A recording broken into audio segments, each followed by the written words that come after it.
মুই তো tiffin tiffin খালে আনি দিনু হয় বুঝিস টিফিন আনি পয়সা না দেবো কিন্তু পয়সা বলে নিব তুই 50 টাকা নিস হ্যাঁ 2 দিন হ্যাঁ 2 দিনের খাবার আগলে হ্যাঁ হ্যাঁ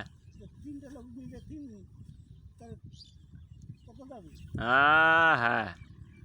এতলা এতলা পয়সা না তো গেলে মারে ফেলাম রে